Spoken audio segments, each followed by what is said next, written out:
What's up, Blazers fans? This is Brandon Goldner.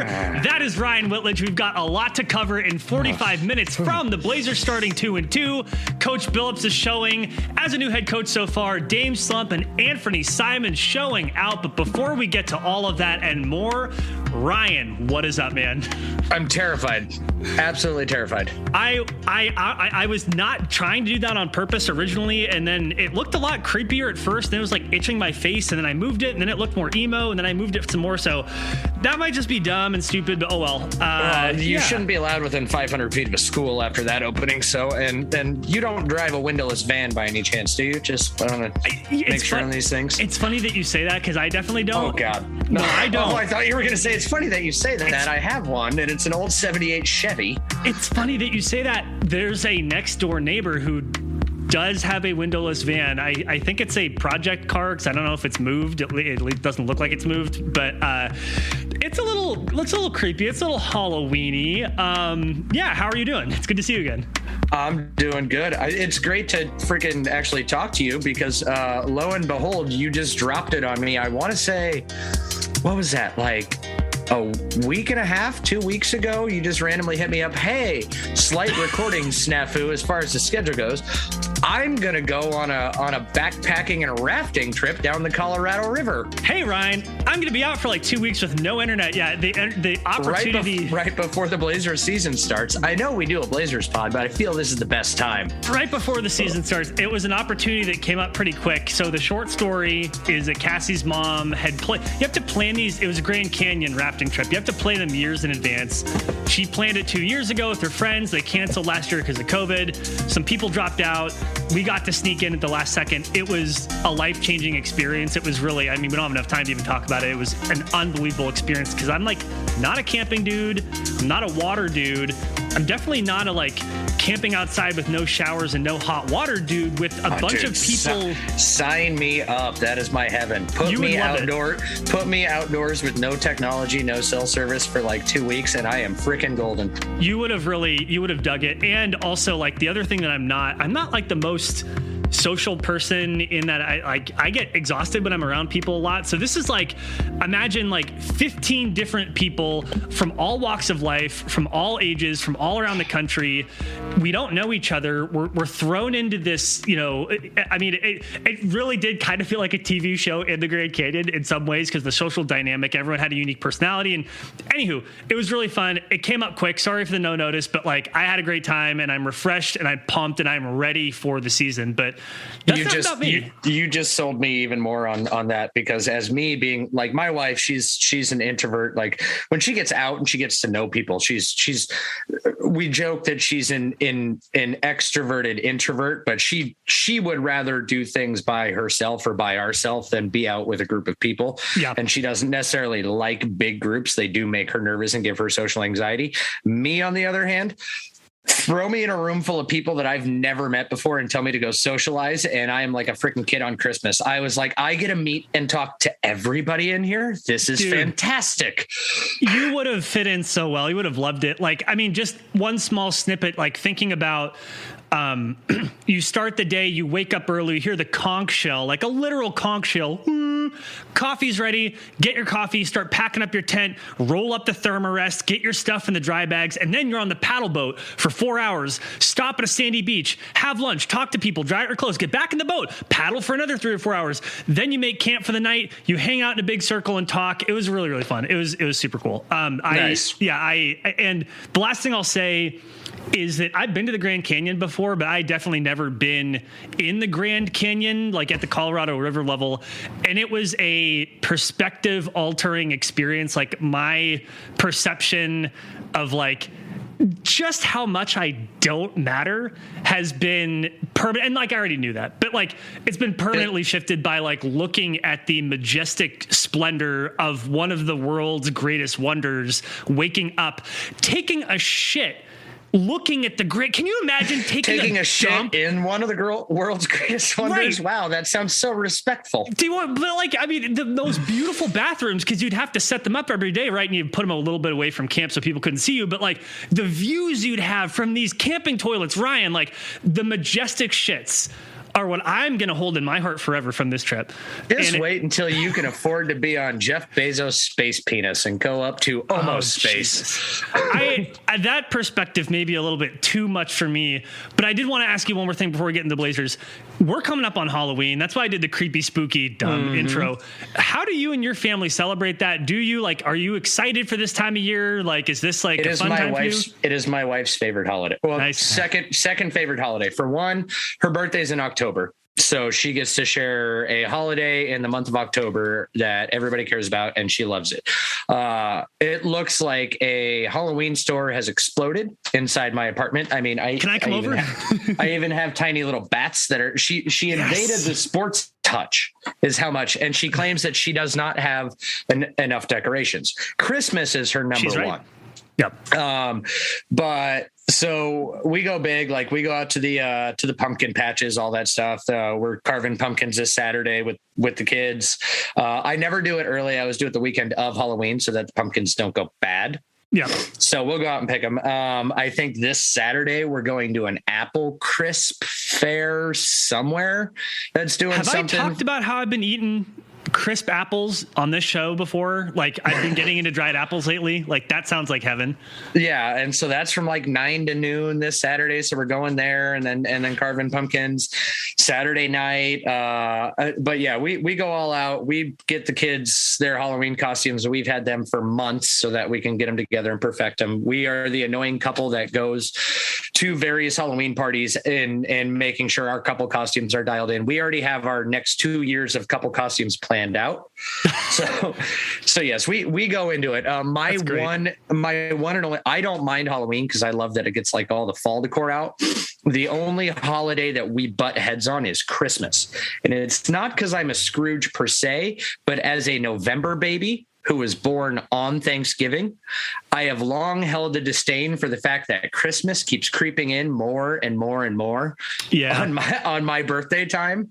And so the rule in my house is that there are no Christmas decorations allowed, fall decorations only until December 1st. That's a great rule. And by the way, like, it's interesting because I kind of the same as your wife. So my birthday is November 4th. So it comes up right after Halloween. So for me, like, I have always loved Halloween kind of for the same reason. Because it's like, it's Halloween, ton of candy, probably still going to have candy left over for my birthday. Plus then I get my birthday. And it's not like I feel like people who have the birthday next to Christmas, they kind of get screwed on the gifts, right?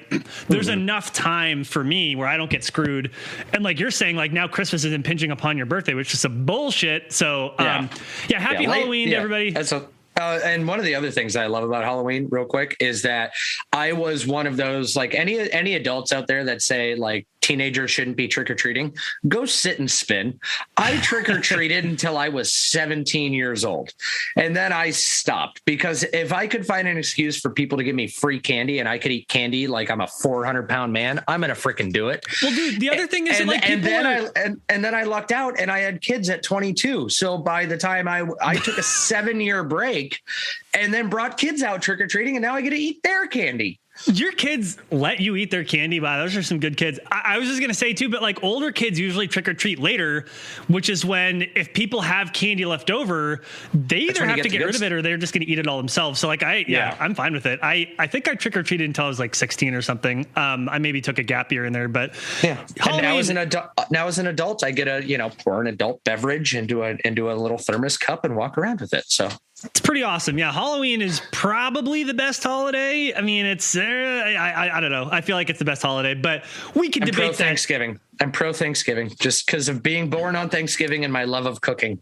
I mean, Thanksgiving is dope, but it's like Halloween is, I feel like, not to make this too like philosophical or whatever, but Halloween is like, it feels very,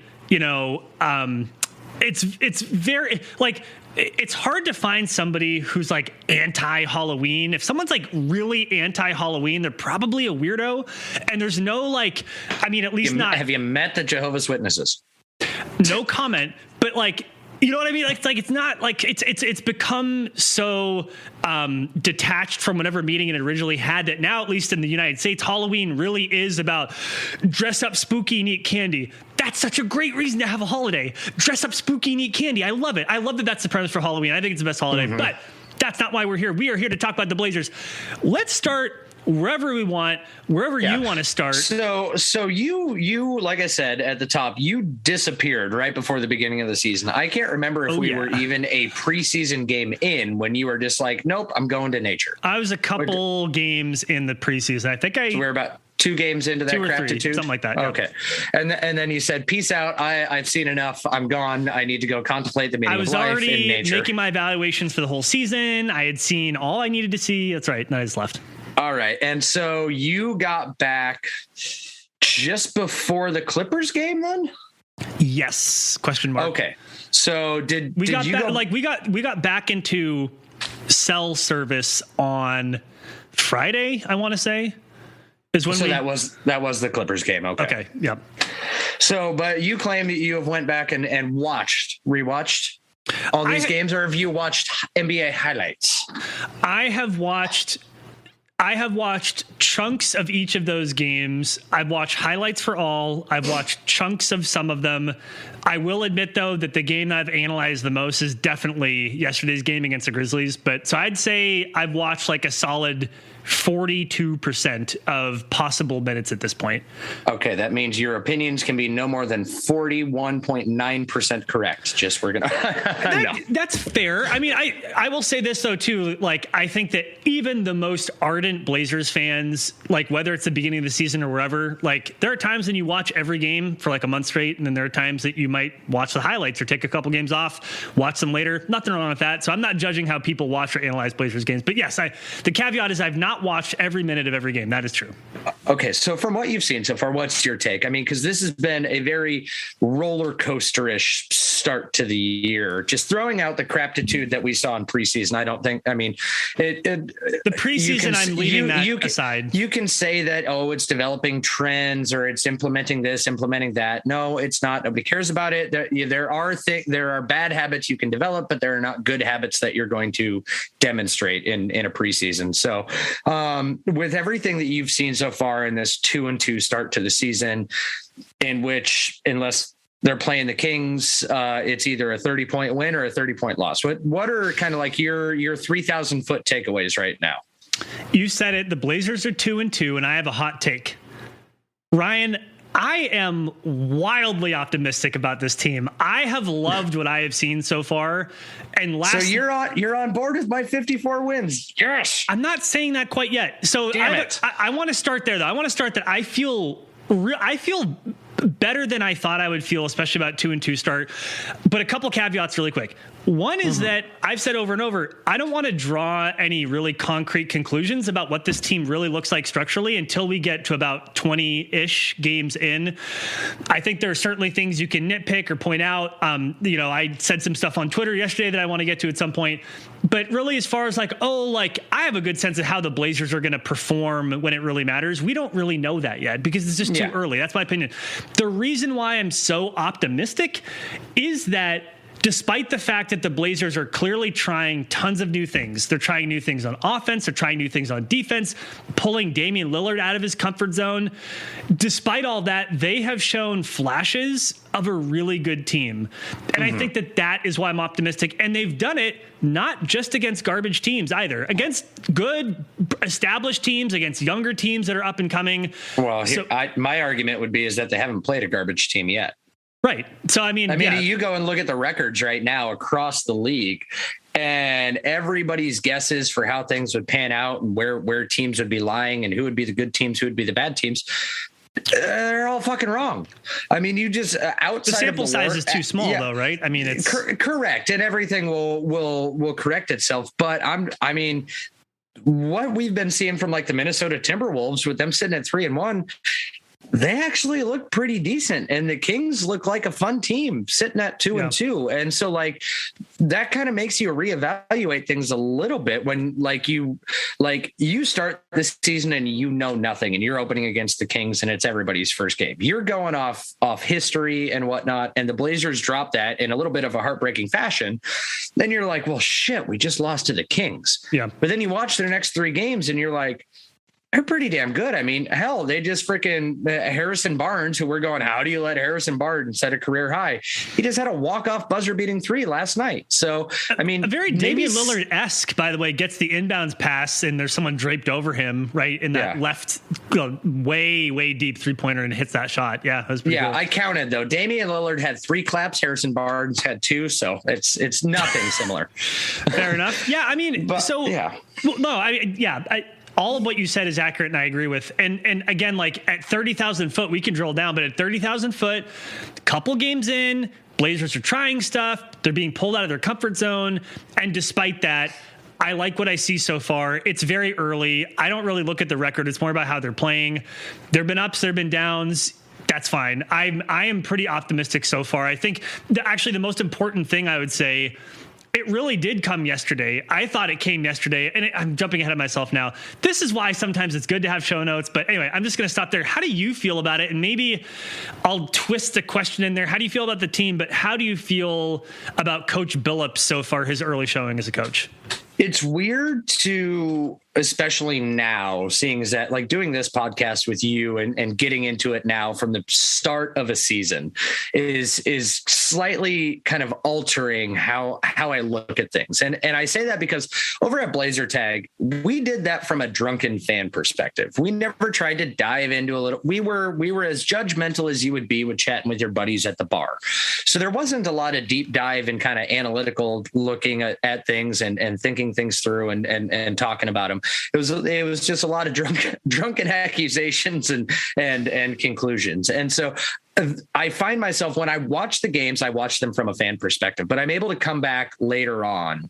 And when I'm thinking about them, think about little things that I saw. And so like my fan hat is freaking out because I'm like, oh my God, Damian Lillard's going to leave. We suck again. But my more nuanced Ryan brain turns into Grover when he gets upset. Grow, no likey, no likey. Oh my God. But Frank Oz is really proud of you right now. Frank Oz, the voice actor for both Yoda and Grover, a ton of other Sesame Street and Muppets characters. I actually can't do a Yoda, not at all, and I'm not even going to try. But no, that's like 30% Yoda. You're almost there. Anyway, continue. Sorry. Almost. My more nuanced brain then kicks in, and I start looking at things, and I'm like, okay, so, but things that aren't working, they're sticking with and are working their way through to get them to be productive aspects of a basketball game. And like, are all these turnovers worrisome? Yes. But if they're going to put a little bit more focus on ball movement, like the Blazers have been one of the lowest turnover teams over the last decade because there wasn't a lot of ball movement. Now things were a lot ISO heavy, and hey, breaking news, if you don't pass the ball, you can't turn it over as much. Right. And so, but then you see that too, like there's also the speed aspect, how fast do they want to go, how fast, and so just kind of little miscommunications there, but it's the bones are there and they're working on it. And I kind of view it as like, okay, you're building a house and you went to go raise a wall at one time, and the wind caught it, the wall fell.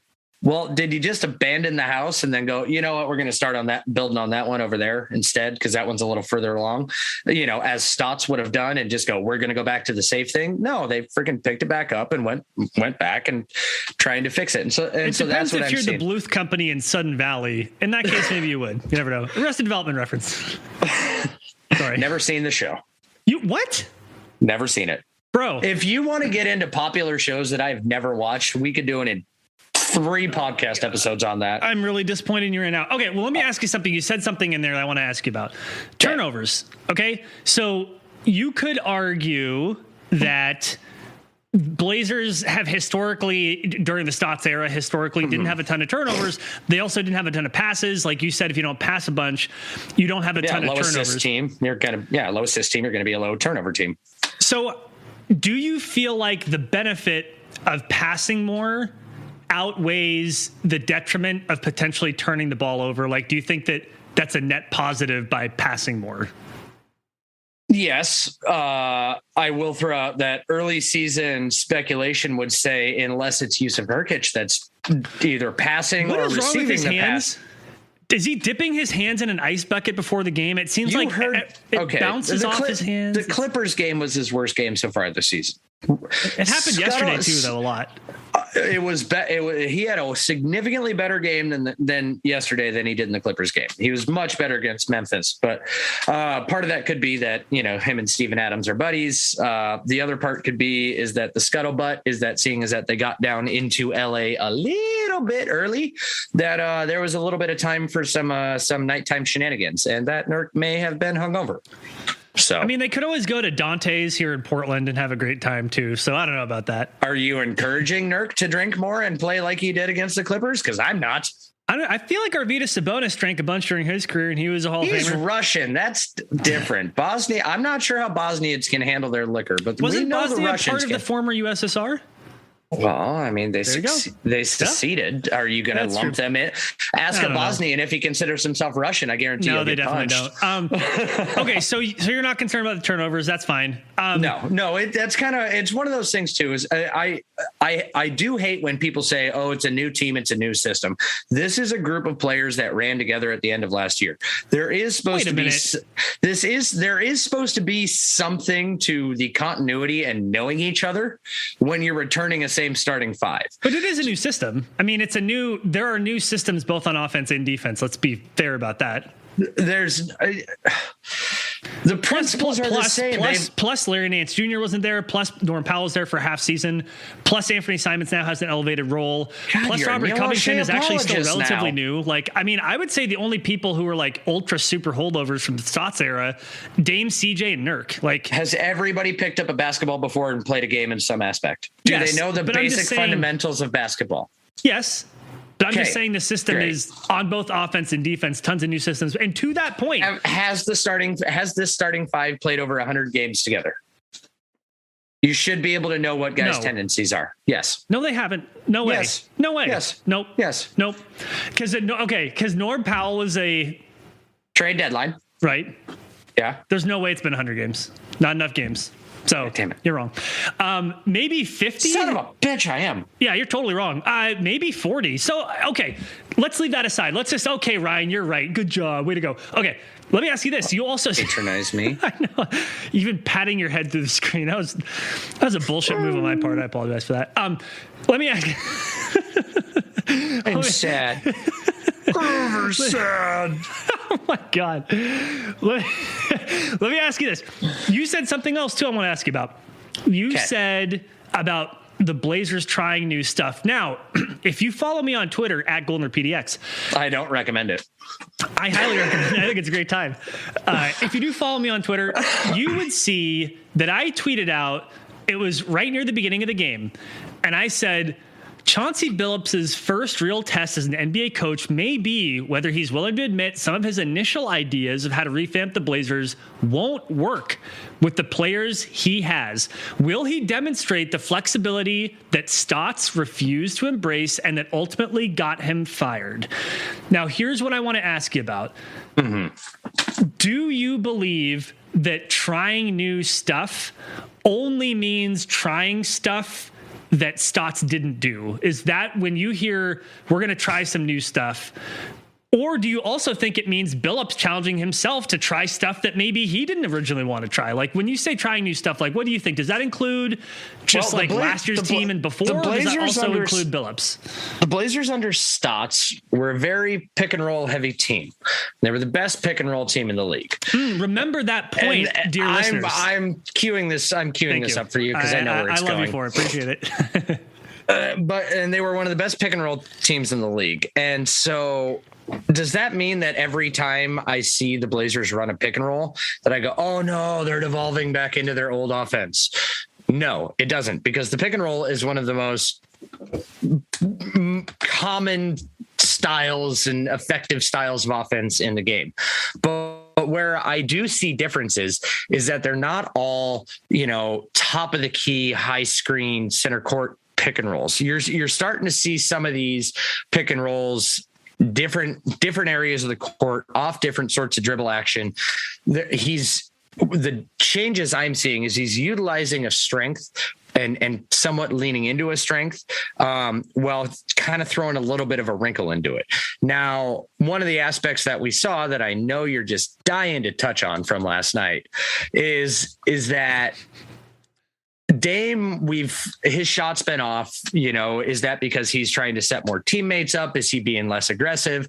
And a turning point in the game last night was when Dame decided to be aggressive, and it was, like 5 straight pick and rolls or isolation plays. But a big part of that in my mind, and Mike Richmond on Locked On Blazers touched on this, go listen to his pod if you don't. I don't know why I say that. It's given free pub, but if they've found us, they know everybody else. That's how I view it. I think it's fair. I do think that even if it's something that people should know about, it's good to give props to people who are doing good work, and Mike does good work. So I think it's fine. Yeah. But he talked about how at one point in time late in the game last night that Dame actually heard, I think he said Ja Morant call out 1-5, 1-5, 1-5. And that let Dame know that they were going to be switching absolutely everything. Okay, great. What's the best way to take advantage of a switch? A pick and roll, because you can get the matchup that you want if you run a pick and roll with the guy that you want to go against. And so Dame went to Chauncey and was like, they called 1-5. Can we just go straight pick and roll? And Billups was like, if that's what you heard and that's what you're seeing, then yeah, go ahead. So it's promising to me that Chauncey is willing to make these in-game adjustments, because that was always a big bane, especially in the playoffs, on Stotts. Stotts would ride we're going to do what we do great and hope that we can do it to a good enough frequency that we win a game. And he was horrible at in-game adjustments, or even, game-to-game adjustments kind of thing, and taking care of matchups. So the fact that Billups early as a coach is hearing something from a star player and is willing to adjust his game plan, or let him, I think, as you so eloquently put it on Twitter, and say he ad-libbed, but ad-lib a game plan in going to a pick and roll as a way to get things going.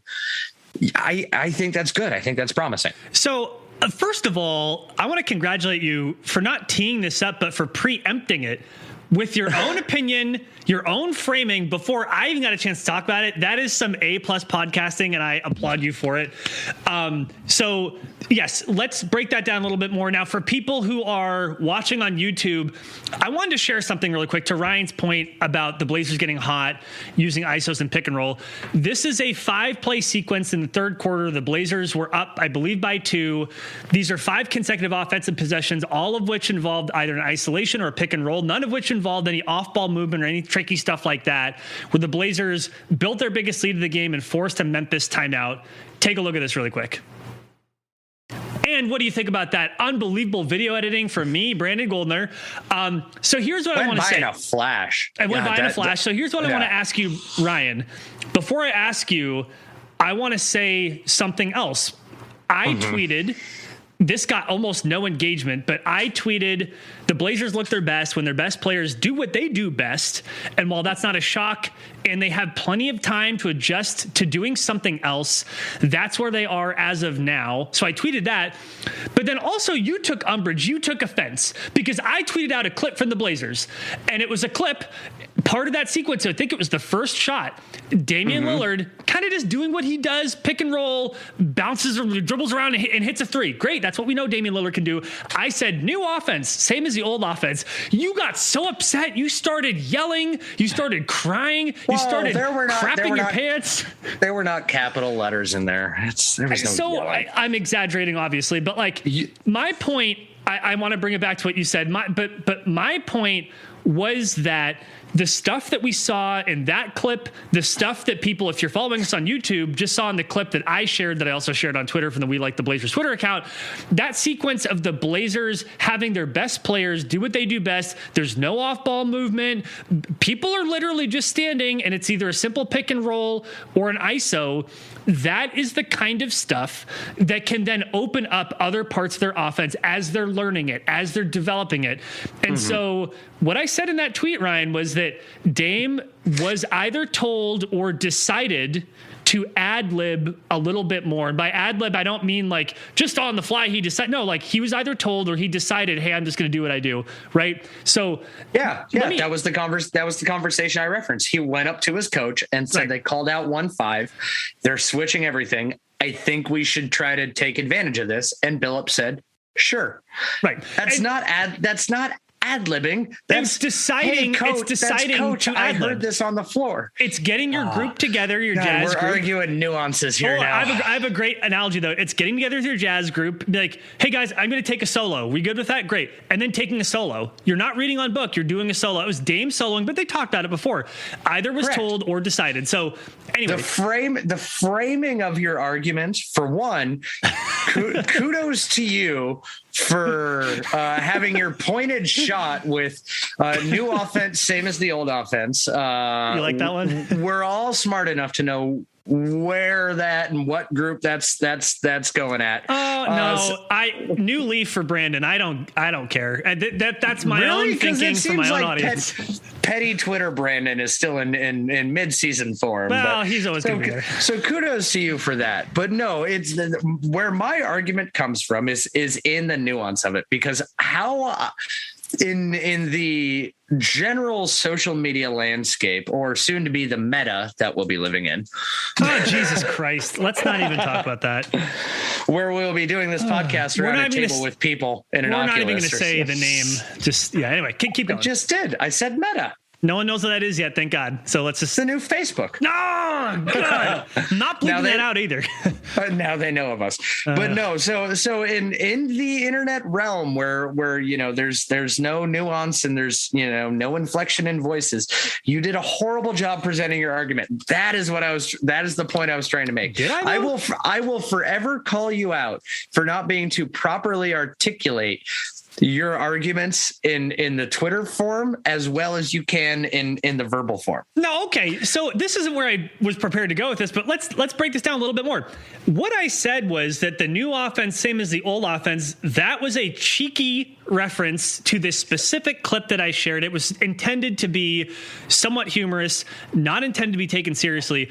When you objected to it, when you started yelling and crying and crapping your pants, that is when I was like, can we get away from the crapping pants part? Just drop one. I could smell it through the screen.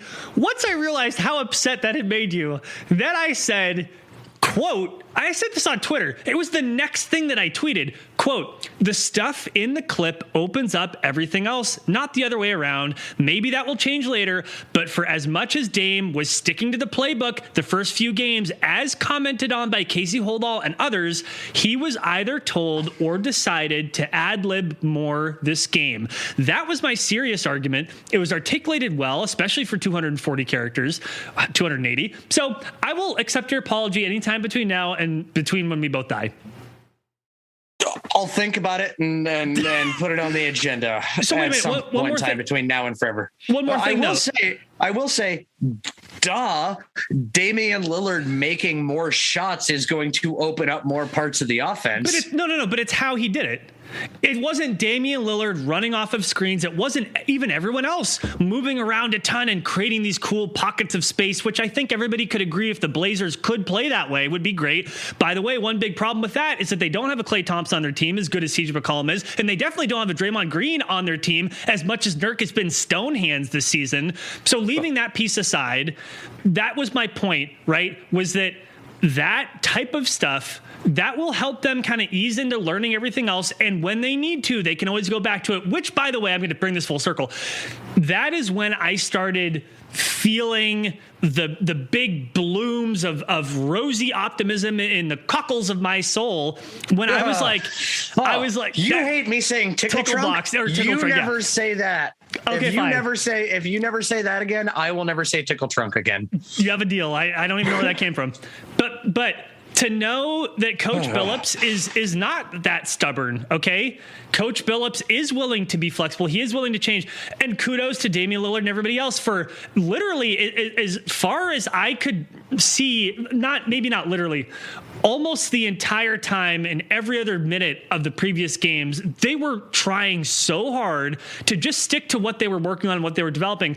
And in this game, third quarter, they said, fuck it. I need to get going, Damian Lillard. We need to get going as a team. Is that not somewhat worrisome and detrimental? Because we've seen that before when Stotts has tried to implement changes and then he just said fuck it and decided to go back to his old schemes. I have every confidence that Billups is going to continue pushing the changes that he wants, that the team has bought into it. I don't think this is a Stotts thing. I hate when people want to say, well, Billups is a championship winning coach. Well, he's not a championship winning coach. Stotts was a championship winning coach. Yep.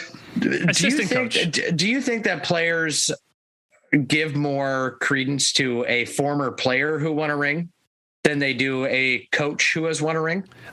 I don't know about that, but what I would say, if there's more weight in the locker room for like, I've been where you are and I've climbed the mountaintop, versus when Stotts was I've coached guys to where you want to go. I think it's less that and it's more generational. Because again, I think you hear this a lot from people who don't follow the Blazers super closely, where it's like the Blazers now have someone who played in the NBA.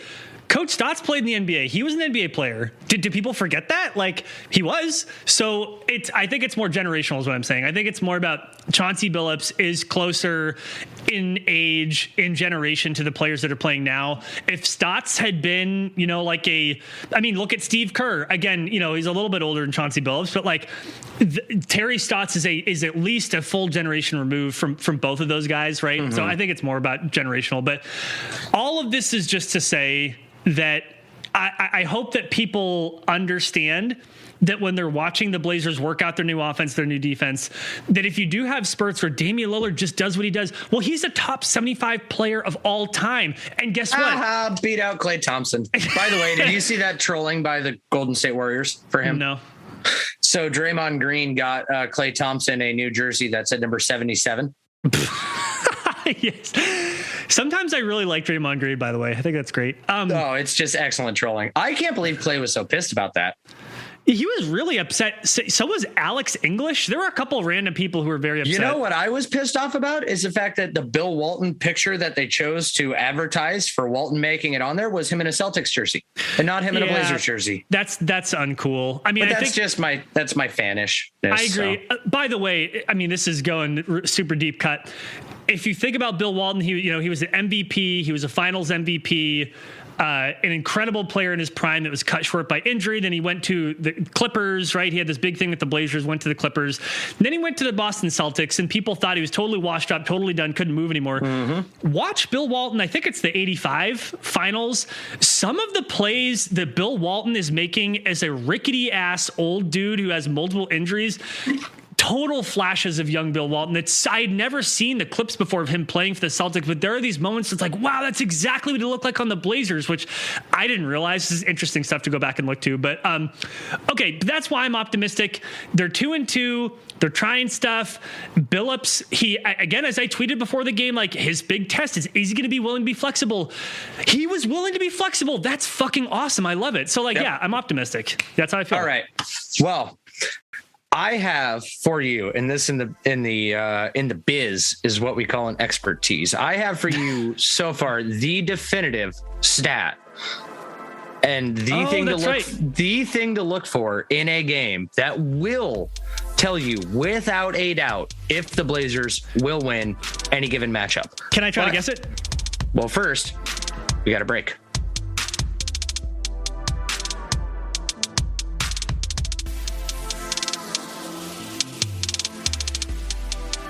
All right. So, as I mentioned right before that break, I have been tracking a stat. I am a big fan of doing the most nerdy of stat tracking that I possibly can. And so there's always one weird off the wall thing that I try to track that I think really Doctors hate him. I am the this fourth one weird stat that will change your life. Yes, I am the fifth dentist everyone hates. Yeah, 4 out of 5. But anyways, there's one thing that I have always jokingly said for quite a while in every Blazer game, and that is whenever the Blazers win an opening tip, I say, oh no, we suck again. So I decided to start tracking on if there's any correlation on if the Blazers win the opening tip and if they win the game. Okay. What'd you find out? Wait a minute. How did you track this? I watched the game. I have an Excel spreadsheet. There is literally... you just started this year. Yes, I just started this year. Okay. So we are of the ultimate small sample sizes. I said I'd pick a stat to track a random stat to track or a random thing to look at that's just stupid. This sounds like you're going to get into year. an uncut gems scenario and parlay the opening tip with the number of rebounds if I'm in Oregon, there is a heavy possibility I will live bet based off of this, because so far this season, if the Blazers have won the opening tip, they've lost the game. If they've lost the opening tip, they've won the game. Ah, wow. So who are they playing? They're playing the Clippers next, right? They're playing the Clippers next. So last time with the Clippers, Nurk did win the opening tip against Zubac, and then we lost the game. Okay. So what you're saying is the Blazers should just let the other team get the tip.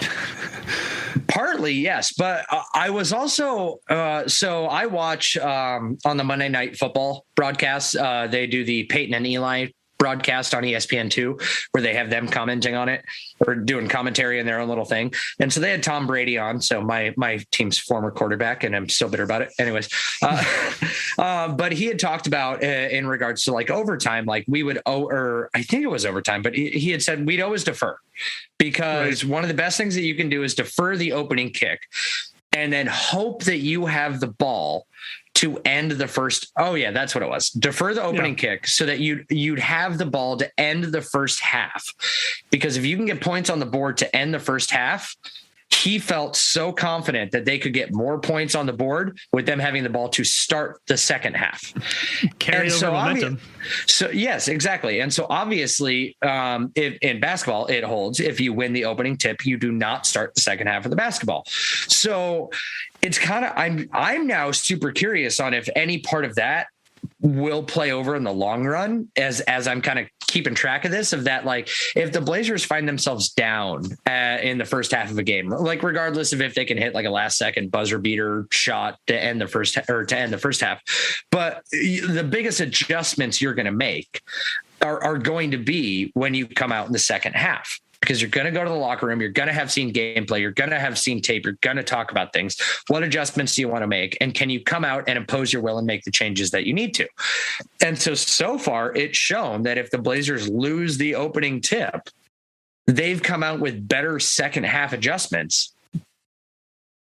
So it's the world's stupidest stat. And for any degenerate gamblers that have access to Oregon Lottery scoreboard down across the border and can live bet, I so far, I mean, it's 100%. They lose the opening tip, they win the game.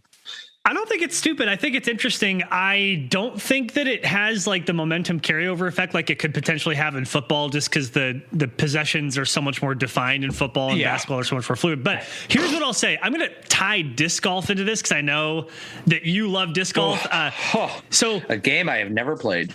I have played disc golf for a long time. I've gone through periods when I've taken it pretty seriously, and I am in the midst of another one of those periods. I call it my third great disc golf period. I had one in my early 20s, one in my late 20s, and now I'm in my mid 30s, and I'm taking it seriously again. For the first time ever, I had a competitive round, where I had a rating that was above a professional level rating. I've never done that before. So they do ratings like 1,000 rated is professional. The rating that I got on this round that was... Is there an app like that tracks it? Because I know with like golf, like you can sign up for like an official like handicap tracker or whatnot with the USGA kind of thing. There's not, because this may be going too far in the weeds. The rating for your round is when you have to compare how you did against everybody else, and it also kind of trues it up against what their rating was before. So they look at, there was like 60 people there, so based on what their rating was when they started and how well they played that round, it will then spit out what the round rating was. So you're kind of comparing yourself to how other people played and also how they played in previous rounds. But I swear to God, there's a point to this. First of all, I'm proud of myself. First time ever had 1,000 rated round. In fact, it was 1038. If I played like this every single time I played, which I cannot, I would be one of the top 10 professionals in the entire world. So it was like an awesome round. It was really, really cool. It was like I got super hot, blah, blah, blah. My point was, the second round that I played doubles, okay? And that's when it's best shot doubles. If you ever played golf, you played doubles. You and your partner both hit the ball, right? And whoever has the better lie. Yeah, that's what you play. Yeah. But if you don't have enough players, you may have to play Callie. You may have to play by yourself. Now, here's what I thought would happen is that me playing Callie, me playing doubles by myself, you get one extra throw per hole. Muscle memory, to your point about the momentum carrying over, you have the ball and you score, and then you kind of carry that in the second half. I thought that the Callie would really help me because the muscle memory, if I messed up that shot, I'll get the next shot. It'll be way better. I actually played better by myself as a single than I did as a Callie. So all this is just to say momentum, muscle memory, the hot shooter theory, getting 3 free throws to get a player going. You never know how it's going to work out. Well, I'm not necessarily saying that this correlates over to like the momentum of carrying momentum over from one half to another. I'm more interested in that. Does this mean that you are able to make better adjustments at halftime? Oh, okay. And come out and impose your will more because you get to start that possession. Like it's only the one quick possession. So like that, like, as you had mentioned, like there's not the direct carryover because a possession in football can suck up 7 minutes of clock time as opposed to in basketball. But you get to be the first one to touch the ball and make your adjustment out of halftime. Right. If you lose that opening tip. But yeah, I still tend to think probably not. Right? Like probably not, but as it stands right now, it's tracking. And so I'm going to be super curious. My wife was laughing at me because I'm sitting here in an Excel spreadsheet and I am typing out every single game: Kings, Suns, Clippers, Grizzlies, Clippers, Hornets, 76ers, Cavs, and away, home, what it is. And I have all of this broken down into a spreadsheet. So if they win the tip at home, if they lose the tip at home, track it all. And honestly, when I find myself down in Portland 4 games, best believe I'm going to use this as a correlation for betting. I feel like if you get a couple more games and it keeps tracking, I feel like you need to like create a really cool like graphic for this and tweet it out, and hopefully it like catches fire and goes viral, because like you'll be like the person who tracked this first. So stake your claim right now. Well, I'm staking it, but I will also let you know that as far as creating a graphic for it, I will talk to my graphic guy. Hi, Brandon. Oh, hey, what's up? Yeah, I'm happy to create a graphic for you. Let's talk. All right, we've only got a couple more topics to get to. I mean, we could talk on and on. Really quick. We need to talk about Ant. And the first thing I need to say about Ant: how do we get a camera in Danny Meringue's living room for when he's watching these games? And we need to label this the Ant Cam. So wait, I'm sorry. I know Danny Meringue. I'm not familiar enough to know what you're referencing. Is he? He is the torchbearer of the Anfernee Simons fan club. Okay. From the day he stepped foot in the Blazers practice facility, Anfernee Simons, Danny Meringue has said this kid has it. And he has backed Anfernee Simons like no other. And so it's looking like a pretty good bet. He has been his strongest proponent through the struggles and whatnot. But now that Ant seems to have finally gotten it, and that's not necessarily a fair assumption. I actually think that a bigger reason that Ant is succeeding this year is because he's been given the chance. Last year, he's kind of forced to share the ball in order to for the team to be a steward of a certain player's legacy, unless you ask Bleacher Report, and then that player didn't play the last 2 years. But, he was giving up shots for the benefit of Carmelo Anthony, as opposed to now on the second unit. Yes, he's playing staggered minutes with Dame or CJ, but he kind of is the guy on the second unit. And he has taken advantage of this role like no other. Like, I will be surprised if he is not top 2 end of the year and 6th man of the year if he can keep up this level of production. I thought it was a mistake that the Blazers didn't try to sign him to something before the beginning of the season, and I think that ship has. I don't think the deadline's passed, but I think that the ship has sailed. No, at this point. It passed. Oh, did it? Okay. It was, even if the deadline hadn't passed, the ship has already sailed. It sound from the reporting on it at the time, it sounds like that if the Blazers had offered him something, Ant's camp was going to turn it down, because they knew that his role would be expanded this year, and they were betting on him. I think that the Blazers they were going to let him go into unrestricted free agency. Now this becomes dangerous because, God, the Blazers cap situation next year, especially if they aren't able to duck the luxury tax by trading a Nurkic or a Rocco by the trade deadline this year, becomes so precarious over the next 2 years. I mean, you have over $107 million wrapped up into 6 players. Yeah. I mean, now that you're going to have to look at Ant, if Ant is a if he is this, you're going to have to pay him.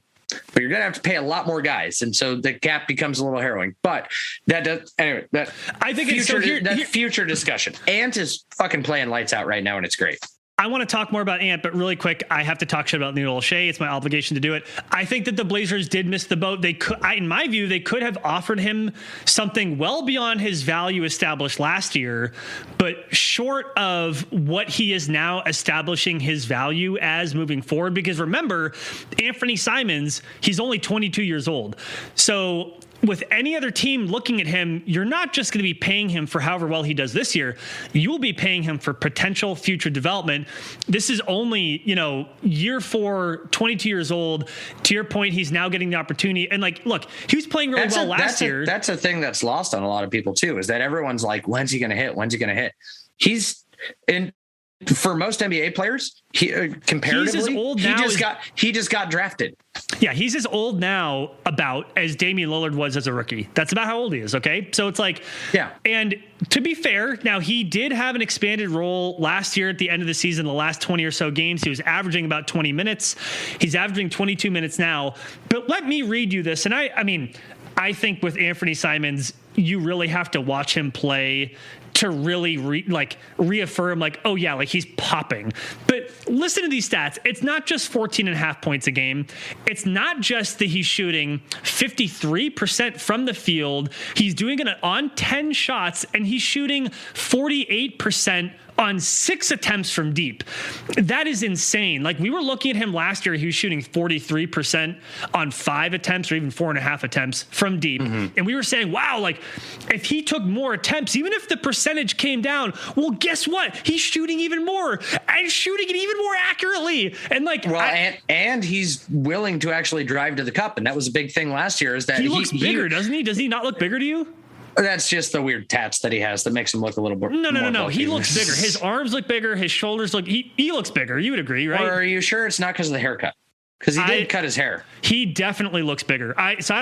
You can think whatever you want. He's bigger. The dude has gained some weight, which was necessary, right? Well, put on muscle. Come on, we go with the athletic terms here. He didn't gain weight. He didn't get fat. He put on muscle. He gained weight, and that weight can be muscle. Muscle is more dense than fat. So yes, but he's also driving to the rim a little more than he used to. Sure. And that was one of the biggest things. We're dude, you were the dunk championship or dunk champion. You can finish at the rim. You have skills. To that point, the percentage of his field goal by a certain distance, it actually doesn't bear that out. We're just going to go ahead and ignore that. It does seem like he's driving more, though. More than last year.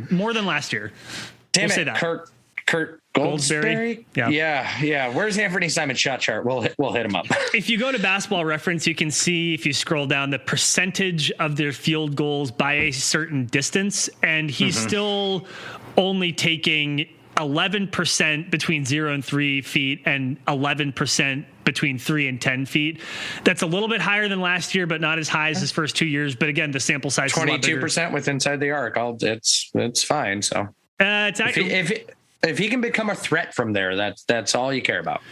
That's fair. Yeah, actually, inside the arc is different than driving the basket. Now, inside the arc, he's taking about half of his shots from 3, half of them not from 3. But last year it was 70% from 3. So you're right. He's expanding his game. That's your point. It's a great point. And he's driving more. He's bigger. Anfernee Simons looks really good. Someone who doesn't look as good and just not what I was going to say. Dunk the fucking ball. He had one wide open dunk where he swung on the rim for an hour. It was pretty fun. Good. That gave me enough time to finish my beer, because it has now when I watched the game, it has went from, it used to be Nurk took a 3, that's a drink. Yep. Then he stopped dunking. And so it became Nurk took a 3 or Nurk dunked the ball, drink. It is now, if Nurk takes a 3, that's a drink because he's taking them more. And if Nurk dunks the ball, that's finish your drink. Now, to be fair, Nurkic has had 3 dunks in 4 games, which does put him on track for the largest number of dunks he's had in any season in his career, and which he's played more than a handful of games. But that's not who I was going to talk about. I was going to say Damian Lillard clearly is in a bit of a slump. He responded to some Bleacher Report graphic on Twitter talking about his splits, and he basically said, 9 season says what to the 4 games, which is Damian Lillard saying, I don't give a shit about a small sample size. Are you at all concerned about Damian Lillard and his slump? He could be hurt. He could be dealing with an abdominal issue. Maybe it's just the early season. Who knows? Does this concern you at all? It doesn't concern me in regards to Dame. The overarching thing that I'm curious about, as you wave to your girlfriend. Hi, Cassie. But is because this is a trend that we're seeing across the league. There are players and there are shooters that are struggling so far this year. Is the ball change fucking with people? No, they switch from a Spalding to a Wilson, or Spalding to a Wilson. This isn't the change from a leather ball to a synthetic ball that's cutting people's fingertips off. Correct. I don't think so. But if I'm gonna give credence to anything, it's gonna be that, Dame didn't have a lot of rest in the offseason, played in the Olympics, had an ab injury that he's had every single year. Exactly. He's dealt with that. We always tend to see him near the beginning of the year try to get his teammates going because he just has the faith in himself that he can get himself going anytime he wants. So a little bit that we saw last night, but it's a new system he's being asked to run. Correct. That's probably the lowest on my totem pole. I'll put the ball above that. I'm actually curious if people I would love to get players alone to talk to them and be like, does the ball thing screw with you at all? Well, I mean, you have players like Anfernee Simons who are breaking out, John Morant who are breaking out. So, I mean, if CJ McCollum is starting off the same way he did last year, it's not the ball. I think to your point, it's Do you think that's the weakest argument that there is out there? I think so. People are making that for James Harden. It's either that or that their game is affected by the change in the foul calls and all that. No, that I believe. I mean, James Harden is clearly trying to play chicken with the league to get them to change back how they're changing how they've been calling those calls. Explain right? Trae Young. Trae Young's still doing good. Well, it's because James Harden's a whiner, but so Damian Lillard, I would say I'm a little concerned because it does seem to be partially physical, and there's no guarantee that, as a 31, that the way that he's responded to these early season abdominal things, he's has been reported on as being a thing for a while. There's no guarantee that it's going to resolve itself as quickly as it has in the past. Having said that, I do think a huge part of it is the new system that he's been asked to run, right? And that's why I was really encouraged again to see that sequence in the third quarter where it was like, oh, that's what Damian Lillard knows how to do. He looked fine. He had the explosion. Didn't look like he was coming up short on his shots. There was the one shot that he literally willed into the rim where that bounced on the front tap, and it was just he's that's true. But the shot before that was a bit long. So yeah, I'm personally not super concerned about it. I'd say I'm a little bit concerned. Ryan, is there anything else you want to hit before we explode into the ether? No, there is not. I do want to say that there is something that I played around with a little bit in the off season that I tested around, and I'm thinking about running it for tomorrow's game. So me and you may test it out to start the game and see how it goes and invite him off. There's an app called Playback, in which one is allowed to stream the game on their computer, and it kind of runs a little bit like Spotify Green Room, in which you can then open that up for others to watch the game with you. So you're on camera, they get to see your reactions and all that stuff. Now, the only thing that keeps me from wanting to make this a massively public thing is that you cannot deny speakers. Anybody who joins gets a camera.